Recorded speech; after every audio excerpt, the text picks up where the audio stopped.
So the reverse hinge rig is a rig that was really popular around about 15 years ago, and it's sort of gone out of vogue, but it does have its uses, particularly if you're wanting to fish a pop-up on a leg clip and you've got a little bit of low-lying weed. The reverse hinge rig is absolutely perfect for that, especially if you are fishing something like a stiff hinge rig on a helicopter and you think that the fish might be getting away with it.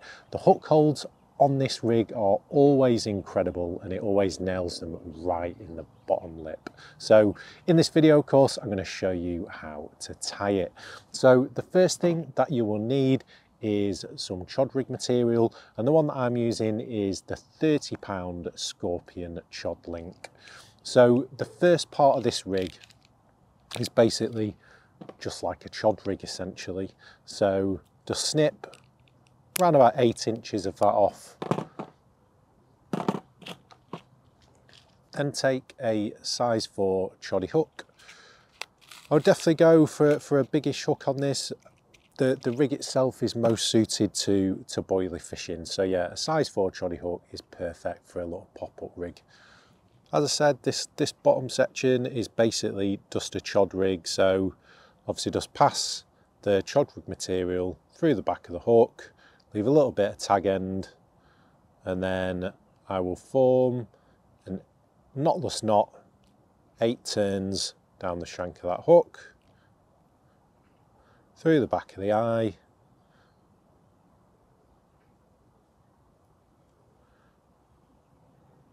now to make sure that that little bit of a tag goes straight along the shank of the hook, just grab your pliers and tighten it that way. And it just means that that tag end is entering the back of the shank.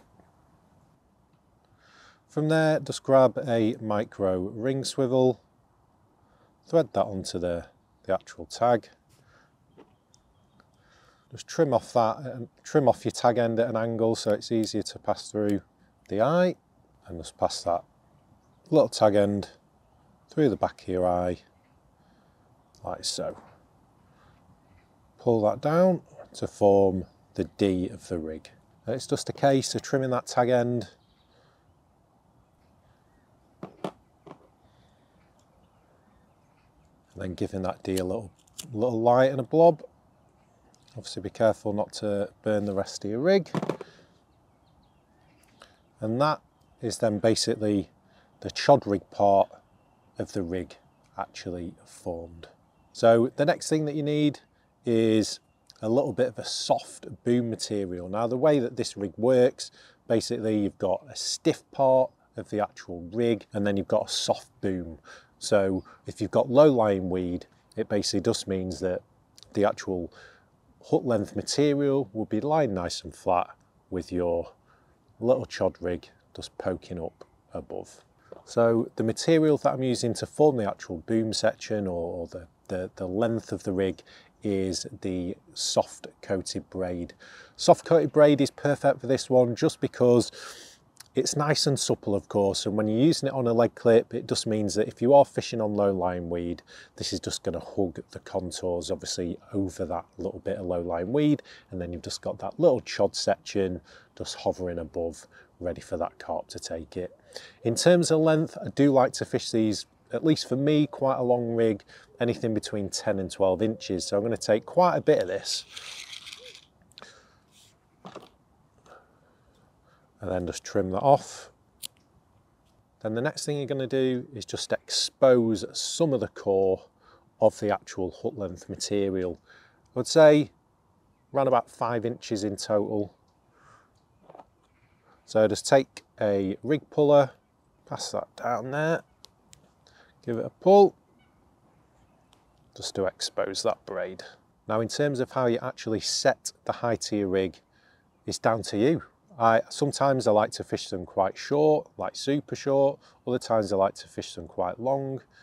And all you're going to do just to set that height, take the actual chod rig material, which has got your hook on of course, and just bend that over and give it a pinch. So you can see there that it's bent over and I'm going to have quite a short little pop-up. Now the next knot that you're going to tie is basically to combine your coated hook length and your chod rig material together, and that's going to be formed with an albright knot. So to form the albright knot, go through the back of that little loop that you've just formed.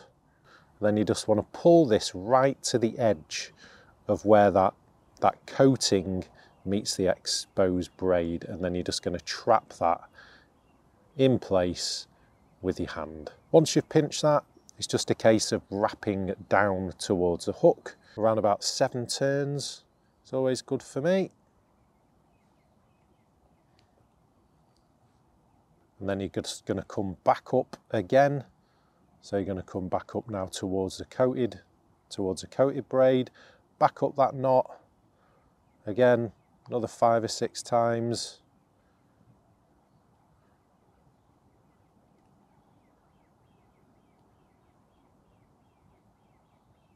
Now this is critical, you need to go back through the same way that you did. So I passed the actual coated material to begin with towards me. So the tag end of this knot is also going to come towards me again through the loop. So pass that through, then pull this knot upwards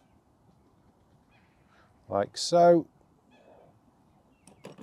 Now to make sure that you don't end up with a massive bit of exposed braid there, easiest way to stop that is tighten this knot with the tag end first. So just grab the tag end of the exposed braid, take a rig puller and tighten it down that way, and that just beds that knot down to begin with.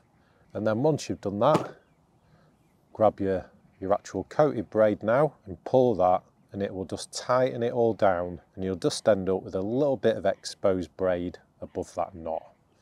That's just going to allow your pop-up to obviously twist and move and sit nicely. From there, just trim off your tag ends. And with those tag ends trimmed, it should look like so. Now, in terms of length, as I said before, I like quite a long boom section, so estimate around about 10 inches in length. So it's just going to sit like this on the lake bed. Now when I do this, I just use a figure of 8 loop knot, and I do like quite a long or a large knot, so to speak, because I'm going to use that basically like an anti-tangle sleeve. So a very large knot, so with a large loop like that, figure of 8 loop knot, tighten that down, again just trim off that tag end, and that's near enough the rig done. So all you need to do now is obviously counterbalance it, so just add a little bit of putty. Now where you want the putty to go is over that knot.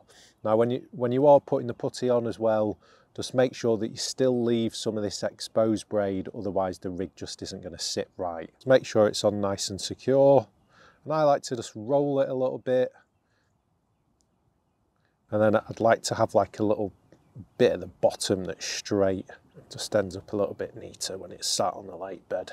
So that's that section done, and then it's just a case of actually putting a little bit of curve in this chod rig material. So just using your finger, curve that round, and that is how the rig should look.